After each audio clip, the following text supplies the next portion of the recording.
Kalau belum subscribe juga segera ya, supaya kita bisa terus mengikuti channel ini dan sehingga channel ini bisa jadi berkat dalam hidupmu. Sebab ku tahu Tuhan pegang kendali. Tuhan, hamba berdoa untuk setiap jiwa yang sekarang merana. Tuhan, tangkap basah-basah, kau basahi dengan firman-Mu. Sampaikan sabdamu, kami siap mendengarnya. Sembunyikan hamba-Mu di balik salib-Mu, seperti yang kau lakukan selalu setiap minggu. Terima kasih Bapa. Di dalam nama Yesus Kristus. Haleluya. Amin.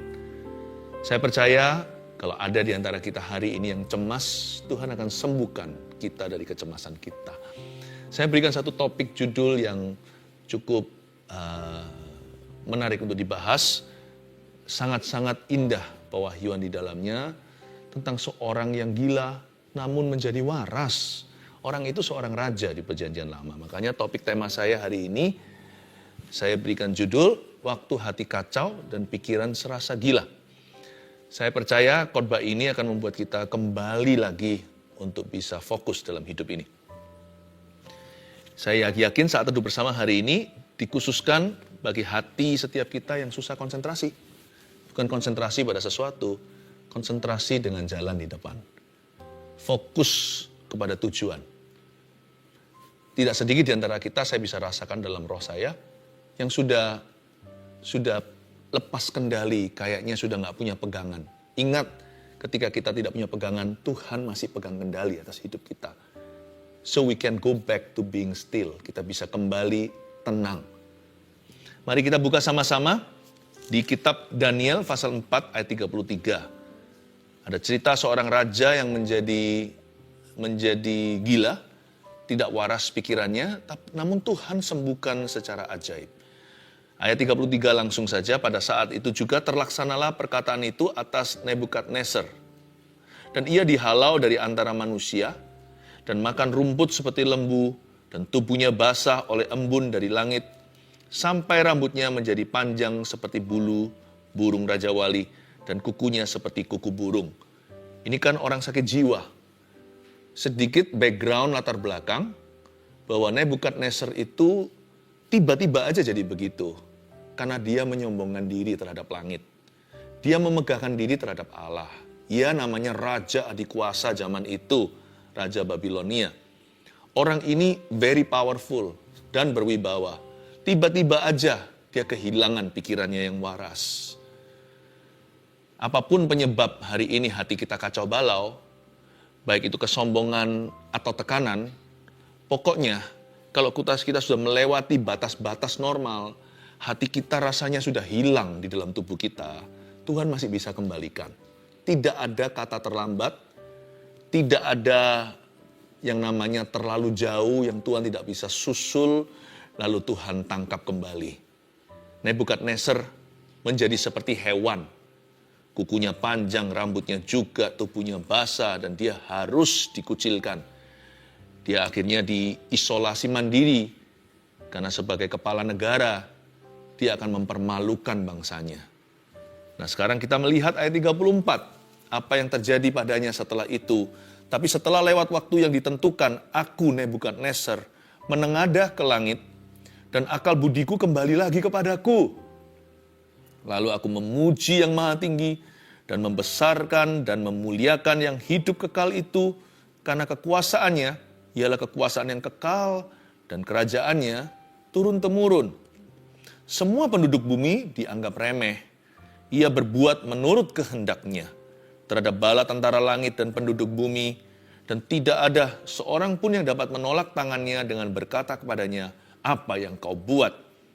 Pada waktu akal budiku kembali kepadaku, kembalilah juga kepadaku kebesaran dan kemuliaanku untuk kemasyuran kerajaanku. Para menteriku dan para pembesarku menjemput aku lagi. Aku dikembalikan kepada kerajaanku, bahkan kemuliaan yang lebih besar dari dahulu diberikan kepadaku. Jadi sekarang aku, Nebukadnezar, memuji, meninggikan, dan memuliakan Raja Sorga, yang segala perbuatannya adalah benar, dan jalan-jalannya adalah adil, dan yang sanggup merendahkan mereka yang berlaku congkak.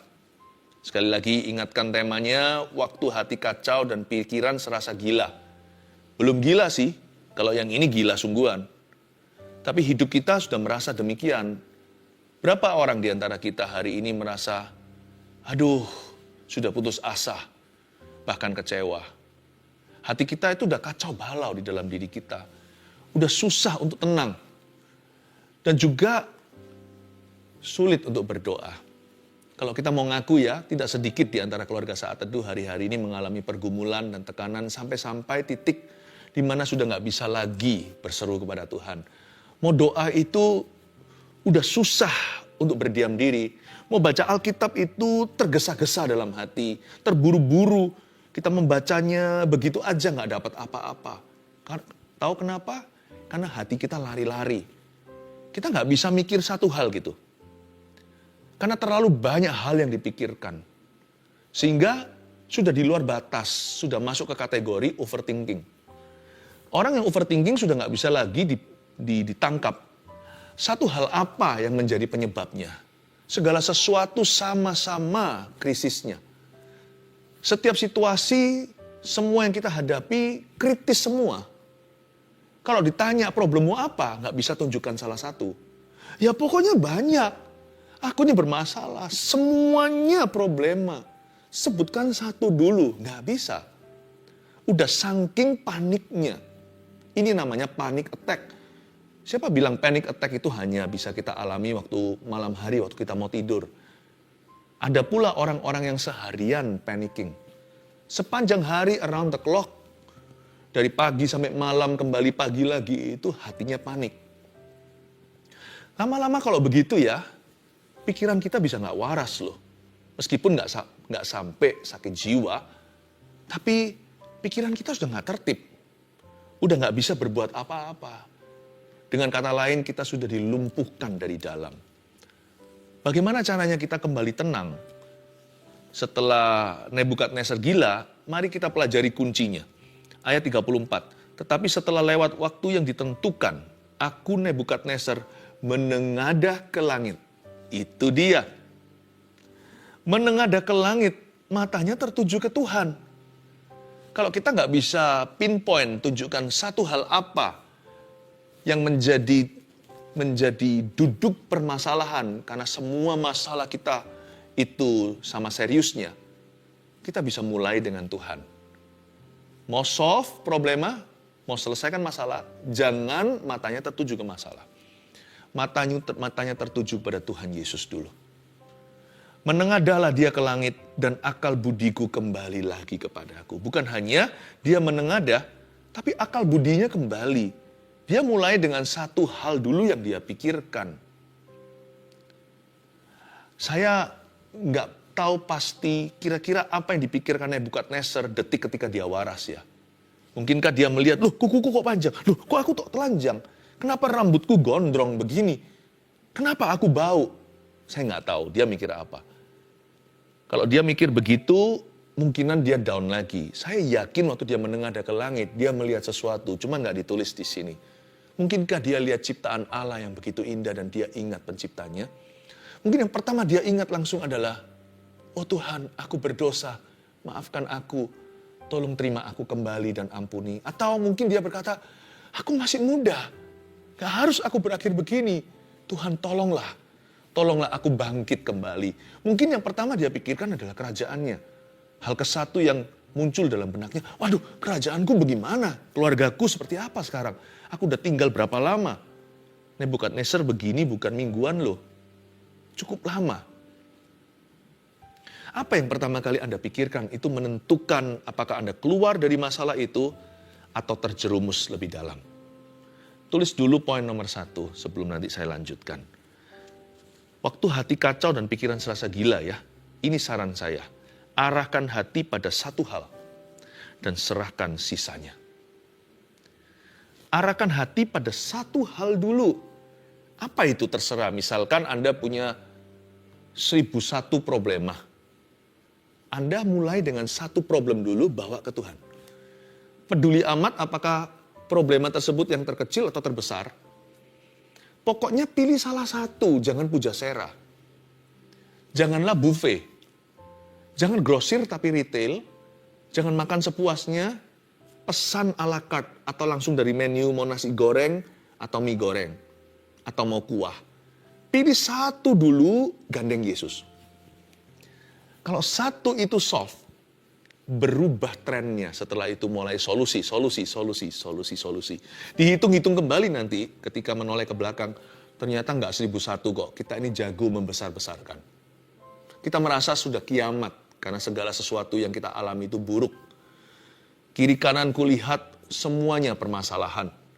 Tapi sebenarnya nggak seburuk dan seberat yang kau kira. Kalau kita bisa serahkan satu ke Tuhan, sebentar lagi kita bisa serahkan semuanya. Kuncinya di sini. Tenanglah. Langsung arahkan matamu ke sorga dan pilih satu case, satu kasus, satu isu atau satu hal yang selama ini memberatkan hatimu. Mulai dengan itu dulu, dengan mata menengadah kepada Tuhan, carilah firman, masuklah hadirat Tuhan. Nanti lihat ya, rubuh tuh yang namanya tembok Yeriko dari kiri ke kanan. Mungkin dari kiri ke kanan atau kanan ke kiri, nggak ada masalah. Apa bedanya? Kalau sampai ada satu batu yang hancur, seluruh tembok sebentar lagi akan dihancurkan. Kuncinya terletak pada mulailah dengan satu hal. Lalu aku memuji yang maha tinggi ayat 34b dan membesarkan serta memuliakan yang hidup kekal itu. Karena kekuasaannya, ingat ya kekuasaannya. Ialah kekuasaan yang kekal dan kerajaannya turun-temurun. Jangan lupa, yang menyerukan ini adalah orang yang berkuasa juga. Dia adalah raja adikuasa. Nebukadnezar ini di bagian dunia sebelah sana, zaman itu dalam peradaban Timur Tengah, Nebukadnezar itu super power. Tapi yang membuat dia gila adalah karena dia terlalu percaya pada kekuatannya sendiri. Apa yang membuat kita frustrasi kalau jujur nih? Adalah karena kita terlalu mengandalkan manusia. Lalu ambruklah semua harapan. Lalu kita kehilangan pegangan. Nebukadnezar juga sama. Tapi kali ini dia bertobat. Dia berbalik arah. Dia mengarah ke sorga. Sekarang yang dia muliakan dan puji adalah yang maha tinggi. Yang dia muliakan yang hidup kekal itu. Dan ia mengakui kekuasaannya. Ialah kekuasaan yang kekal. Kerajaannya turun-temurun. Luar biasa enggak? Makanya kalau kita mau sembuh, kalau kita mau keluar dari persoalan, kalau kita mau menang, jikalau kita ingin melihat terobosan dalam jiwa kita, lalu kemudian dalam hidup kita, janganlah mengandalkan kekuatanmu sendiri atau kekuatan manusia. Maka itu tuliskan, poin nomor 2. Waktu hati kacau dan pikiran serasa gila, ini yang perlu Anda dan saya lakukan. Jangan katakan, aku bisa. Tapi Tuhan akan melakukannya melalui saya. Ubah pengakuan mulutmu. Itu akan membawamu pada kesembuhan. Itu akan menarik kita masuk hadirat Tuhan. Itu akan mendorong kita selangkah lagi dekat pada solusi problema. Jangan katakan, I can. Aku bisa, kecuali I can do all things through Him who gives me strength. Aku bisa melakukan segala perkara, menanggung segala sesuatu dalam Dia yang memberiku kekuatan atau kuasa. Jangan katakan aku bisa, tapi katakan Tuhan yang akan melakukannya untuk aku. Aku tidak bisa keluar dari hutang ini, memang iya, tapi Tuhan akan melakukannya bersama dengan saya. Aku tidak bisa ampuni orang itu sudah sangat merugikan keluarga kami. Tapi bersama Tuhan, aku akan bisa. Tuhan akan memberiku kekuatan. Tuhan akan memberiku roh pengampunan.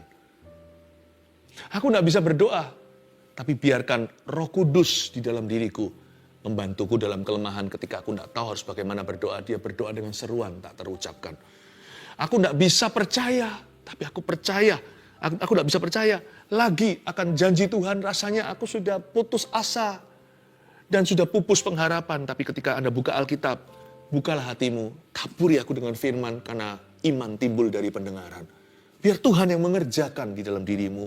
Anda semi pasif aja. Aktivitas Anda hanya satu, akui dengan iman bahwa Tuhan bisa. Tuhan masih mampu dan Tuhan akan melakukannya melalui dirimu. Saya selalu mengucapkan kalimat ini dalam bahasa Inggris dulu, nanti saya terjemahkan. Ketika saya lemah iman, saat saya kurang percaya, ketika saya hampir give up atau sudah ingin menyerah, saya selalu ingatkan diri saya sendiri dengan pengakuan-pengakuan di mulutku. Dengan pengakuan iman ini. God has done it for me. And He will do it through me and with me. Saya katakan begini dalam bahasa Indonesianya.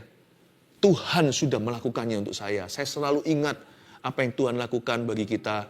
Yesus lakukan 2000 tahun lalu. Saya selalu menoleh lagi dan lagi ke Kalvari. Satu hal yang kita diperbolehkan untuk menoleh ke belakang, bukan untuk mengingat-ingat lagi kesalahan orang lain, atau mengingat-ingat kegagalan kita sendiri. Jangan hidup di masa lalu, jangan hidup dalam trauma, jangan ingat-ingat dosa. Apalagi kita mengulangi dosa yang sudah kita tinggalkan. Tapi satu hal diperbolehkan. Kita boleh menoleh ke belakang dan kita tidak akan menjadi tiang garam seperti istri Lot. Kita selalu diperbolehkan untuk referensi kembali kepada Kalvari 2000 tahun yang lalu. Kalau Anda memang mau menengok ke belakangmu, tengoklah Golgota. He has done it for me. Jesus has done it for me. He has bought that for me. Yesus sudah melakukannya untuk aku. Dan Yesus sudah membelinya untuk aku. Tuhan akan melakukannya lagi bagi saya hari ini. Yesusku tidak berubah dahulu, sekarang, sampai selama-lamanya.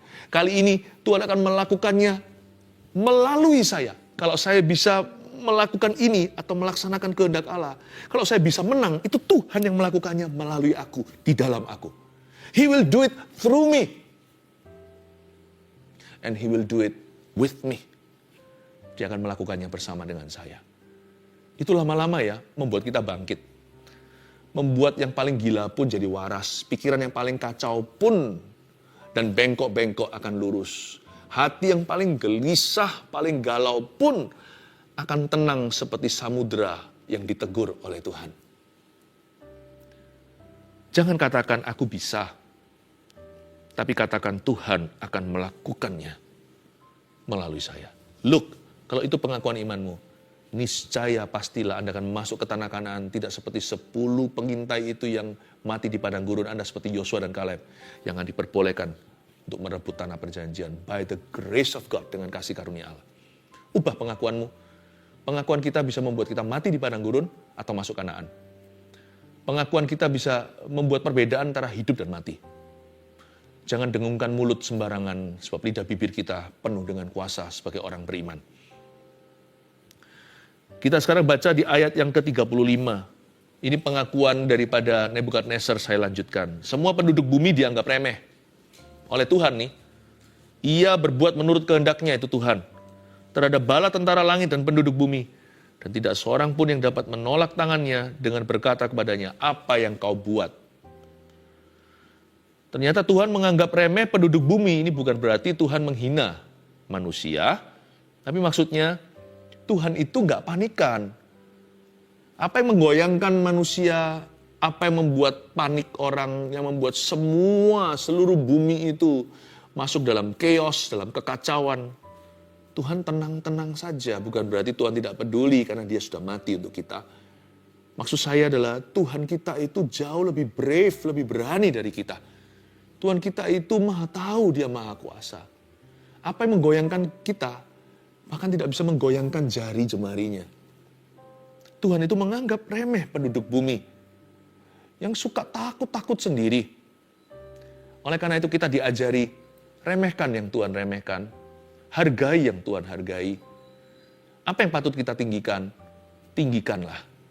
Apa yang tidak perlu kita takuti, jangan takuti karena ada Tuhan. Apa saja kira-kira ya list atau daftarnya sesuatu yang perlu kita remehkan. Remehkan jasamu sendiri dan pemberianmu. Ini yang membuat Nebukadnezar juga membuat Nebukadnezar kehilangan akal budinya karena dia itu selalu besar-besarkan sesuatu yang tidak perlu. Dia membesarkan jasanya, kerajaannya, pencapaiannya. Cepat lambat suatu hari ketika dia membumbung tinggi, dia nggak akan siap waktu direndahkan.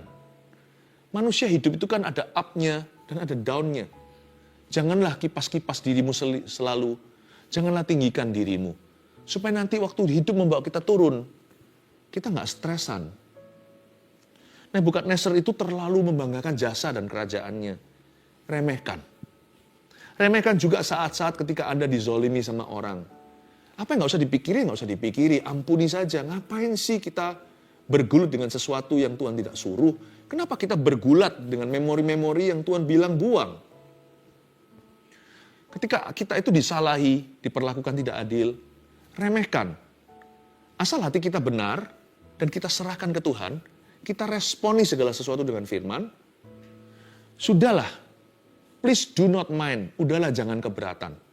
Kalau kita keberatan dengan perlakuan orang lain kepada kita, orang lainnya juga acuh tak acuh, tak peduli, tapi kita yang keberatan yang akhirnya penyakitan. Remehkan. Berapa orang stres itu stres yang nggak perlu. Ada stres yang bagus, stres kerja, itu baik sih. Itu membuat kita jadi mengutamakan persiapan, sehingga kita sungguh-sungguh dalam performa. Stres ujian, ulangan membuat seorang mahasiswa belajar. Stres kompetisi, rivalry atau persaingan yang sehat, membuat seorang atlet latihan agar dia menjadi juara. Tapi terus terang, tidak semua stres itu bagus. Ada stres yang nggak perlu. Saya yakin ya, sebagian di antara kita hari ini itu tertekan batinnya. Bukan karena Tuhan izinkan, tapi karena Anda izinkan. Udahlah, remehkan kalau kita pernah disalahi dan sebagainya. Ampuni, tutup buku. Ngapain dipikiri? Tuhan tuh meremehkan penduduk bumi. Remehkan juga apalagi pujian orang, itu juga perlu diremehkan, bukan hanya hinaan. Dipuji orang nggak usah terus dipikirin, apalagi dibumbuin, lalu didengung-dengungkan, di replay lagi. Lama-lama akan membuat kita jadi lupa diri. Orang yang terlalu banyak kena pujian dan dia nikmati, orang itu tidak punya vaksinasi. Sedikit virus persoalan tiba, orang itu akan terkapar sudah. Udahlah, pujian jangan terlalu dipikirkan, hinaan juga jangan terlalu dipikirkan. Renungkan firman Tuhan siang dan malam, membuat hati kita waras, pikiran juga waras. Haleluya. Ayat 36. Pada waktu akal budiku kembali kepadaku, kembalilah juga kepadaku kebesaran dan kemuliaanku untuk memasyurkan kerajaanku. Para menteriku dan para pembesarku menjemput aku lagi, aku dikembalikan pada kerajaanku. Bahkan kemuliaan yang lebih besar dari dahulu diberikan kepadaku. Luar biasa nggak? Saya nubuatkan kalau Anda setelah saat teduh bersama hari ini bisa konsentrasi lagi. Ini yang saya sampaikan kan semuanya saran-saran praktis dari firman. Ini adalah solusi agar jiwa Anda tenang lagi. Dan supaya Anda bisa fokus kembali kepada panggilanmu. Fokus pada jalan di depan itu. Supaya kita bisa konsentrasi penuh. Saya yakin setelah ini akan ada terobosan baru bagi dirimu. Katakan amin. Setelah ini akan ada kemuliaan yang lebih besar yang akan menjemputmu seperti para menteri dan para pembesar Nebukadnezar menjemput dia. Ketika akal budinya kembali, nggak harus kita itu gila dulu baru akal budi kembali. Sebagian di antara kita itu sudah serasa gila. Belum gila, tapi sudah kehilangan akal budi sehatnya. Apa-apa kerja itu gerusah-gerusuh, tidak pernah tenang mengerjakannya. Apapun yang tidak tenang kerjanya, Anda tidak bisa merajut dengan indah. Apapun yang tangannya gemetaran, tidak akan bisa jadi itu sulam-sulaman. Hidup itu indahnya, glori kemuliaan Allah itu pada detil-detil kehidupan kita. Nah kalau kita gemetaran tangannya, atau kita nggak tenang, terkesan terburu-buru dan tergesa-gesa, mana bisa hasil rajutan kita indah. Makanya itu kita jadi orang yang nggak pernah bagus apapun yang dilakukannya. Dikerjakannya nggak pernah lulus. Segala sesuatu yang diselesaikannya nggak pernah rampung. Makanya itu kalau Anda bisa tenang lagi sesuai dengan firman hari ini, saya tahu hadirat Tuhan akan membuatmu tenang. Saya yakin akan ada kemuliaan lebih besar yang Tuhan berikan dalam kehidupan Anda, apalagi tahun depan. Akal budimu kembali juga kebesaran dan kemuliaanmu, serta kemasyuranmu. Amin. Jadi sekarang, aku Nebukadnezar. Perhatikan ayat yang terakhir. Sekarang itu resolusi. Aku Nebukadnezar memuji, meninggikan dan memuliakan Raja Sorga, yang segala perbuatannya adalah benar dan jalan-jalannya adalah adil, dan yang sanggup merendahkan mereka yang berlaku congkak. Ayat 37, jadi sekarang resolusinya adalah memuji, meninggikan, memuliakan Raja Sorga. Ini kan pujian penyembahan. Lalu dalam pujian penyembahan itu dia terus menyanyikan atau mengaku-ngakui atau menyebut-nyebutkan segala perbuatan Allah yang benar. Itu kan lirik pujian. Menyebutkan perbuatan Tuhan yang benar. Dan mendeklarasikan jalan-jalannya yang adil. Besar dan ajaiblah karyamu, adil dan benarlah jalanmu. Itu salah satu lirik lagu yang saya barusan quote. Nebukadnezar memuji dan menyembah Allah Israel. Dia praise and worship Jesus. Memuji dan menyembah Tuhan Yesus di perjanjian lama. Luar biasa. Waktu hati kita kacau dan pikiran kita serasa gila, jangan lupa ya, perbanyak memuji dan menyembah Tuhan. Sebab itu yang menyembuhkan dan menenangkan. Isn't this beautiful? Saya waktu membaca ini, saya melihat gak perlu loh kita itu obat penenang kalau kita tahu firman. Gak perlu loh kita obat tidur. Gak perlu loh kita itu sampai depresi. Sungguhan. Tidak perlu sebab kita punya pilihan. We have a choice. And choose to praise and worship Jesus. Pilihlah selalu untuk memuji dan menyembah Yesus. Waktu hati kacau dan pikiran serasa gila, coba apa aja? 1, arahkan hati pada satu hal dan serahkan sisanya. 2, jangan katakan aku bisa, tetapi Tuhan akan melakukannya melalui saya. 3, perbanyak memuji dan menyembah Tuhan. Ayo kita memuji, menyembah Tuhan lagi. Sampai hati kita tenang, jangan akhiri saat duduk bersama ini. Saya tunggu sampai setiap hati yang gelisah tenang kembali. Kita mengangkat tangan kita, saya dapat merasakan pembebasan telah terjadi, sesuatu telah terjadi. Tuhan Yesus berikan berkat-Mu atas umat-Mu berupa damai di dalam akal budi, damai sejahtera, kasih karunia dari Allah Bapa, Putra, Roh Kudus menyertai setiap kita dari sekarang sampai seterusnya. Haleluya, amin. Praise the Lord. And there I find you in the mystery.